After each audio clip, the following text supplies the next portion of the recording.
é nosso convidado, o Dr. Cássio Catarino. Cumprimento, muito boa tarde, obrigado por estar connosco. Uma presença neste programa e neste espaço onde divulgamos temáticas da doutrina social da Igreja ao longo das últimas semanas. Hoje para falar sobre o grande movimento social de cristãos.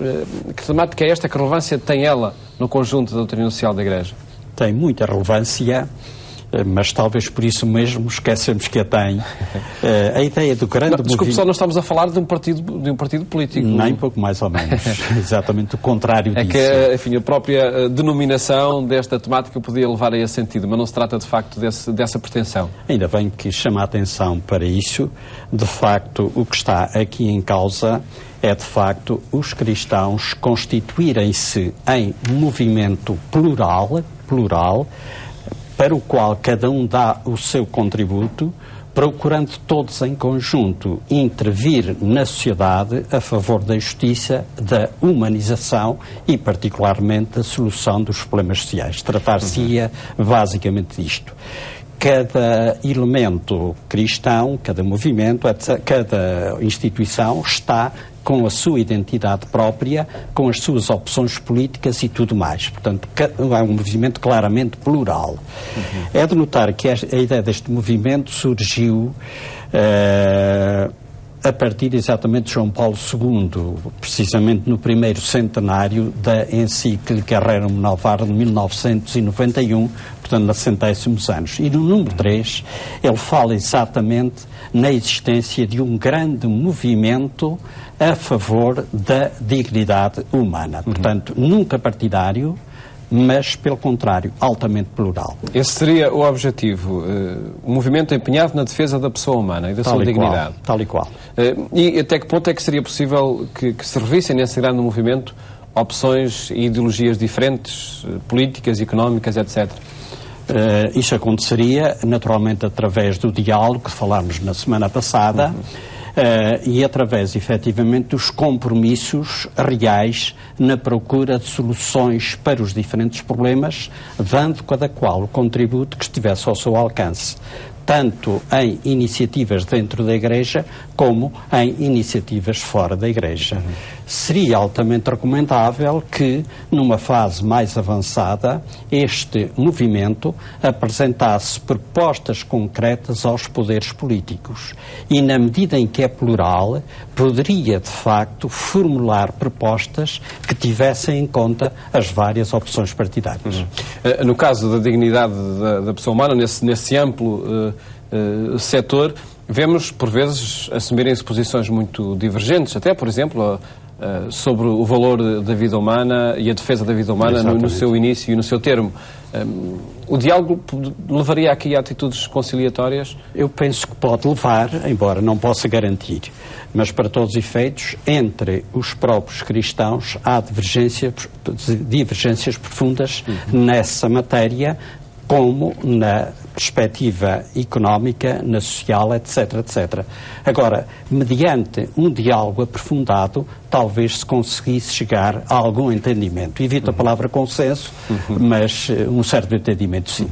Que poderia acontecer também quando em causa estivessem a dignidade da pessoa humana no trabalho, enfim, noutros setores e noutros momentos da sua existência. É curioso que o Papa Bento XVI, na encíclica Caritas in Veritate, é portanto muito recente, agarrou nesta ideia que tinha sido lançada pelo Papa João Paulo II e falou numa grande coligação a favor do trabalho decente ou trabalho digno, e visa exatamente esse objetivo. De facto, hoje em dia há as lutas sindicais pelo trabalho digno, mas falta efetivamente um movimento mais amplo em que participem não só trabalhadores por conta de outrem, mas também empresários e outras entidades.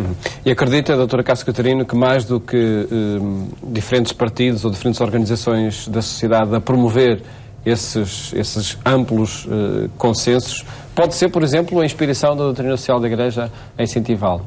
Pode, e tem todas as condições para isso. Para tanto, é necessário que nós, leigos, sejamos menos preguiçosos.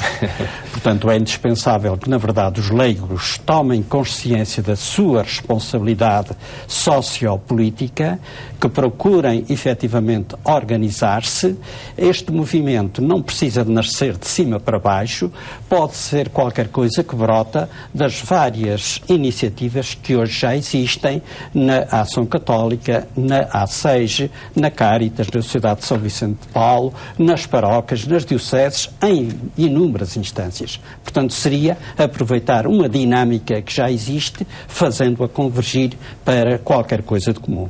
Algo do que nos anos 60 ou 70 a Ação Católica promoveu, unindo diferentes setores. Exatamente. Portanto, no fundo, seria algo semelhante à Ação Católica, que mantém atualidade, mas é diferente da Ação Católica, porque se caracterizaria por ter como objetivo a consciência coletiva dos problemas sociais e políticos no sentido amplo e a procura das soluções necessárias. Aqui os membros da Ação Católica podem ser decisivos em termos de dinamização e até de inspiração cristã. Uma inspiração do Papa João Paulo II, retomada depois por Bento XVI, como referiu, que teve alguma concretização daquilo que vai observando, pelo menos alguma preocupação por parte dos leigos em que este grande movimento tenha concretização? Pois, em geral não, e os leigos muitas vezes têm receio de que isto seja um partido. E, portanto, acaba por existir um conjunto de resistências muito, muito grande. É curioso que o Papa João Paulo II, nos 60º anos, foi muito prudente, dizendo que este movimento praticamente já existia, e tinha razão. Porquê? Porque, para todos os efeitos, há cristãos leigos a trabalhar em inúmeras instituições e em inúmeras atividades. Simplesmente, aquilo para que ele chama a atenção é o seguinte, que é unirem-se na perspectiva de melhor fundamentarem a sua ação e de melhor convergirem para objetivos comuns. Isso tem sido muito difícil. Que poderia ser aquilo que também falamos nos dias de hoje, que é a globalização da solidariedade, ou trazer esta palavra globalização também para estas temáticas? Totalmente de acordo. Portanto, teríamos a globalização da solidariedade no sentido de abranger todas as pessoas, no sentido de abranger também todas as dimensões da existência, as pessoais, as sociais, económicas, etc., etc., tendendo depois para o nível internacional. Até porque muitas instituições da Igreja e movimentos têm, efetivamente, a correspondência a nível internacional e, portanto, era possível desenvolver uma ação extraordinária. Veja que tanto a Cáritas como a Sociedade de São Vicente de Paulo estão em mais de 150, 160 países. Portanto, seria uma capacidade imensa a nível internacional. A rede está constituída? Está constituída. A base da rede está constituída. Infelizmente, ainda não, enfim, a circulação da informação e a união dessas partes não acontece. Poderá ser a falência do sistema atual, o agravamento da crise, que leva a que, de facto, se procurem vias alternativas diante da impossibilidade ou de uma solução por aquilo que existe na atualidade? Eu acho que sim, que será o caminho. Simplesmente por razões diversas, verifico que, em geral, as pessoas ainda estão na expectativa de que isto volta para trás. E acredita, Dr. Cássio Catarino, que vai voltar para trás? Não, isto não volta para trás. Portanto, se nós não nos assumirmos nem nos autorresponsabilizarmos, a situação será cada vez mais grave. E será por isso necessária uma via alternativa? Exatamente. Portanto, então um caminho de procura de soluções. E este caminho seria, na verdade, o grande contributo que os católicos, cristãos em geral, poderiam vir a dar. Agradeço, Dra. Cássio Catarino, ter estado neste programa a apresentar temáticas da doutrina social da Igreja, que em cada semana vos propomos aqui no programa Eclésia.